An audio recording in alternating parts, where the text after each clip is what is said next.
अज़ीज़ तलबा और तालिबात, एक बार फिर मैं डॉक्टर शाहिद रज़ा जमाल शाहिद रज़मी आपसे मुखातिब हूँ। ई लर्निंग के तहत आज एक नए टॉपिक के साथ आज हम आपसे मुखातिब हैं। आज हम गुफ्तगू करेंगे डिग्री पार्ट 1 उर्दू ऑनर्स की एक अहम किताब जो आपके निसाब में शामिल है, कथा सम्राट प्रेमचंद की मारकतुल आरा किताब वारदात की एक अहम कहानी के साथ। जैसा कि आप जानते हैं कि कथा सम्राट प्रेमचंद के कई मजमूए मंज़र-ए-आम पे आए और उन मजमुओं में एक अहम मजमुआ वारदात जो उनकी वफ़ात के 1 साल के बाद यानी 1937 में मंज़र-ए-आम पे आया, उसकी एक अहम कहानी वारदात पे आज हम गुफ्तगू करेंगे। नाज़रीन और हमारे अज़ीज़ तलबा और तालिबात, आज हम इसी अहम कहानी के कुछ अहम पहलुओं की तरफ आपकी तवज्जो मबज़ूल कराना की कोशिश करूँगा और साथ ही साथ कुछ ऐसे सवालात जो इस कहानी के हवाले से अक्सर उठाए जाते हैं उसकी तशफ़ी बख्श जवाब देने की सही करूँगा।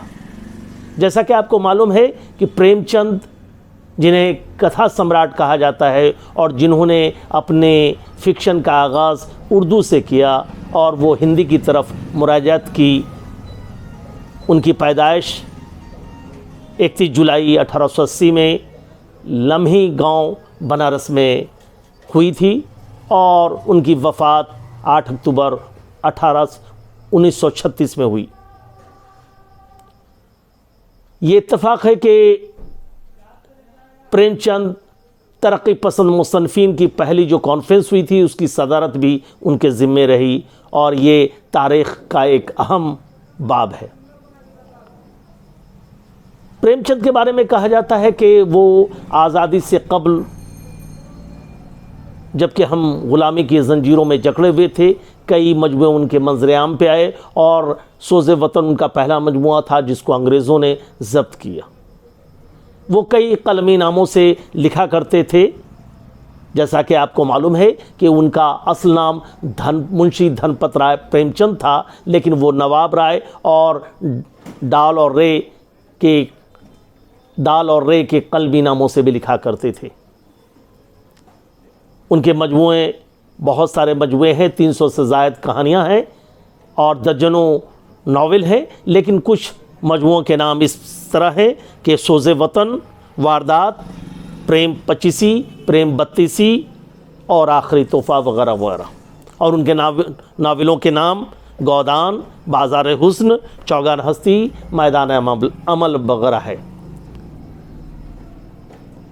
यूँ तो बहुत सारी कहानियाँ लिखी हैं और जो न सिर्फ हिंदुस्तान बल्कि आलमी अदब में एक अहम मकाम रखती हैं। उनकी कहानियाँ, उनके अफ़साने एक अहम मकाम के हामिल हैं, जिसमें पूस की रात है, कफ़न है, मासूम बच्चा है, 2 बैल है, रोशनी है, कातिल की माँ है, बड़े घर की बेटी है, नमक का दारोगा है, वगैरह वगैरह वगैरह। बहुत सारी कहानियाँ हैं और उन कहानियों में आज जो हम जिस कहानी पे आज हम गुफ्तगू करना चाहते हैं और करने जा रहे हैं वो है वारदात की एक अहम कहानी, बदनसीब माँ। जैसा कि आपको मालूम है कि वारदात में 13 कहानियाँ शामिल हैं, जिसके अहम नाम ये हैं कि रोशनी, कातिल की माँ, मासूम बच्चा, बदनसीब माँ वगैरह वगैरह।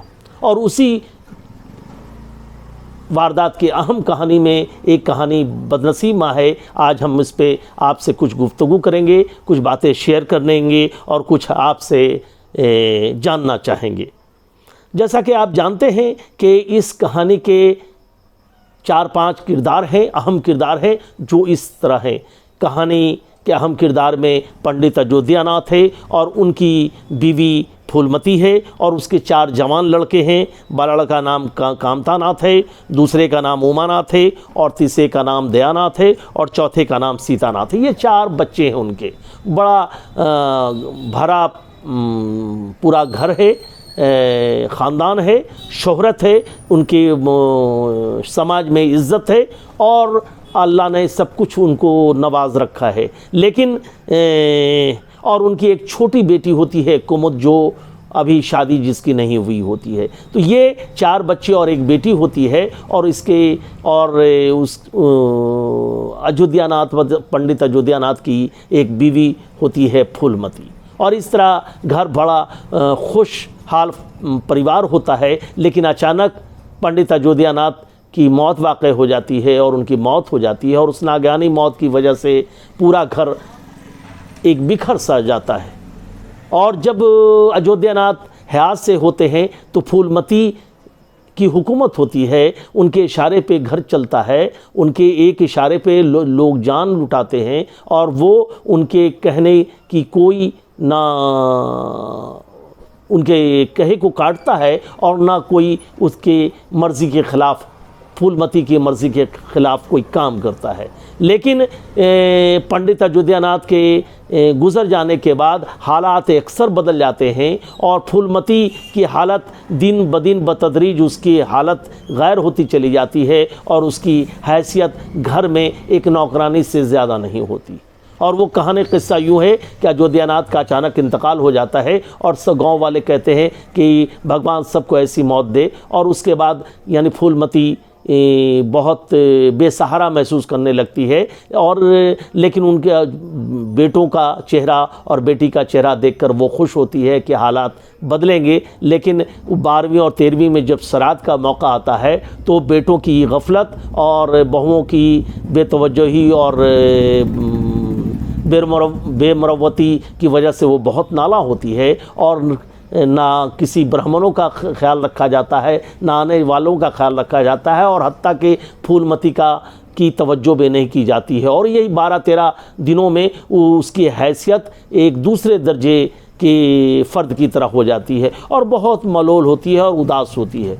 और इस तरह वक्त गुज़रता जाता है और जब उसके छोटी बेटी की शादी का रिश्ता जो उसके बाप की ज़िंदगी में तय पा गया था एक अच्छे घर में मुरारी लाल के बेटे के साथ, लेकिन वो वहाँ से टूट जाता है क्योंकि पैसे का डिमांड हो जाता है और इन लोग उसकी मर्ज़ी के मुताबिक शादी नहीं करना चाहते हैं और चाहते हैं कि खामखा पैसा क्यों बर्बाद किया जाए। इन भाइयों का ये नज़रिया होता है। और कुमुद की शादी एक ऐसे 40 साल और शादीशुदा मर्द के साथ कर दिया जाता है। और इस तरह वो सारी चीज़ें बर्दाश्त करती रहती है फूलमती और देखती रहती है कि 1.5-2 साल के अंदर अक्सर मंज़र बदल गया है और उसके जो हैसियत उसके हाकिम की थी वो उसकी चलती थी और जो वो उसके इशारे पे सारा ख़ानदान दौड़ता था और जो इसकी इज़्ज़त अफजाई होती थी वो अक्सर बदल चुका होता है और वो बहुत मलोल सी रहने लगती है, उदास रहने लगती है और बस उसका ये मामूल हो जाता है कि वो दिन में सवेरे अलसबा उठती है और चौका चूल्हा करती है, झाड़ू बर्तन करती है, घर को सफाई करती है और पानी लाकर देती है और जो मिल गया वो खा लेती है। अफसाना निगार ने तो यहाँ तक कहा है कि उसकी हैसियत एक जानवर की तरह हो गई थी कि वो सिर्फ खाती है और काम करती है और इसी तरह उसकी हैसियत और ज़्यादा नहीं थी। फूलमती इसी तरह वक्त गुज़रता जाता है और एक दिन उससे यानी कुछ तबीयत ख़राब भी रहती है, लेकिन वो अपने बड़े बेटे के लिए जो घर का पानी नहीं पीता है बल्कि गंगा का पानी पीता है उसे लाने चली जाती है। बड़ा बेटा उसे टोकता भी है लेकिन दूसरे बेटे कहते हैं कि नहीं जाने दो, कोई बात नहीं है, ले आएगी। और वो पानी लाने जाती है। नदी का किनारा बहुत छिछला होता है, बहुत फिसलन भरा होता है और वो बर्तन लेकर जैसे ही नीचे झुकती है पानी लेते हुए और उसका पैर फिसल जाता है और वो गंगा में समा जाती है और कहानी यहीं इख्तिताम पजीर होता है।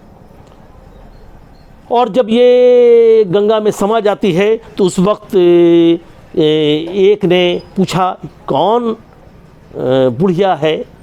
वही अयोध्यानाथ की बेवा। तो वो कहता है वो तो बड़े आदमी थे, हाँ, तकदीर भी तो कोई चीज़ होती है और कहानी यहीं इख्तिताम पजीर हो जाती है। और इस तरह प्रेमचंद ने वारदात के ज़रिए समाज के तमाम कजरवियों को, मुआशरे की तमाम कजरवियों को एक बड़ी बुराइयों की तरफ इशारा करने की कोशिश की है और उससे तदारुक उसका बताने की कोशिश की है कि किस तरह समाज में उम्र रसीदा और वक्त, यानी जिसके पास दौलत नहीं होती है, जिसके पास कमान नहीं होता, उसकी हैसियत किस तरह हो जाती है और समाज में जो आने वाली नस्लें हैं, जो मौजूदा नई नस्लें हैं, वो किस तरह अपने वालिदैन के साथ किस तरह बिहेव करते हैं, किस तरह बर्ताव करते हैं, किस तरह सलूक करते हैं, उसकी तरफ इशारा इस कहानी के ज़रिए किया है। एक और इशारा प्रेमचंद ज़ाहिर है कि वो कथा सम्राट थे और बाबा फिक्शन निगार थे, तो उनकी नज़र में ये बात रही होगी कि वो समाज में फल फूल रहे इन बुराइयों की तरफ इशारा करना चाहा होगा। और जब कहानी लिखी जा रही होगी तो जाहिर है कि उस वक्त ना ओल्ड एज होम का कंसेप्ट ज़्यादा तवाना हुआ होगा और ना वृद्धाश्रम का हुआ होगा। उस ज़माने भी सरकार की तरफ उसकी निगाह तवज्जो मबजूल कराने की कोशिश की गई होगी कि समाज में ऐसे अफराद की किस तरह परवरी की जाए, किस तरह उनकी परवरिश की जाए, निगाहदाश्त की जाए, उसकी तरफ भी इशारा करने की कोशिश की है प्रेमचंद ने इस कहानी के ज़रिए। इस सबसे बड़ा जो मसला उठाने की कोशिश की है वो इखलाक़ी और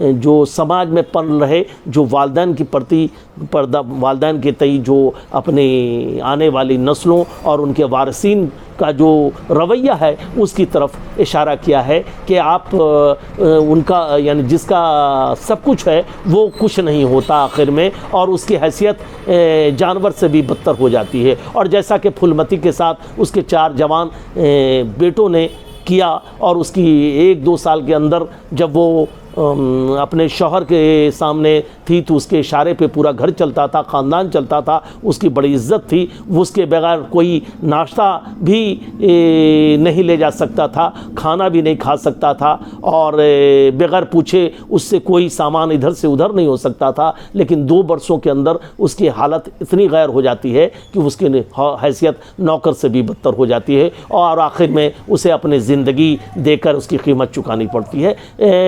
प्रेमचंद की यही खूबी है कि कहानी अगर शुरू से अगर आप उसका आगाज़ करें तो उसे अंजाम पहुंचाए बगैर कारी मुतमईन नहीं होता, और ये बड़ी खूबी है और यही प्रेमचंद का प्रेमचंदियत है जो हमें बार बार उसे कथा सम्राट या फिक्शन के बड़े कथा सम्राट के तौर पर पेश करने के मजबूर करता है। और यही वजह है कि आज हम इस कहानी को उस अंदाज में पेश कर रहे हैं, क्योंकि न सिर्फ ये उर्दू अदब का एक अहम अफसाना है बल्कि आलमी अदब के पैमाने पे भी रखने के काबिल है। और मुझे कहने में कोई आर नहीं कि प्रेमचंद का ये अफसाना न सिर्फ वारदात के लिए एक अहम अफसाना है बल्कि उर्दू अदब का के अहम अफसानों में इनका शुमार हो सकता है और किया जा सकता है। और हमारे तलबा और तालिबात के लिए भी ये एक अहम अफसाना है जो हमें पढ़ने पर के बाद सोचने पर और फ़िक्र अंगेज़ी की तरफ माइल करता है। ये अफसाना उन्हीं अफसानों में एक है। तो हम और भी कई दीगर अफसानों पे आपसे गुफ्तगू करेंगे। लिहाजा आखिर में मैं आपसे एक बार फिर इल्तिमास करता हूँ कि कोविड के तीसरी लहर के दौर पे आप अपने आप को महफूज रखें, घर में रहें और सेफ़ रहें। शुक्रिया।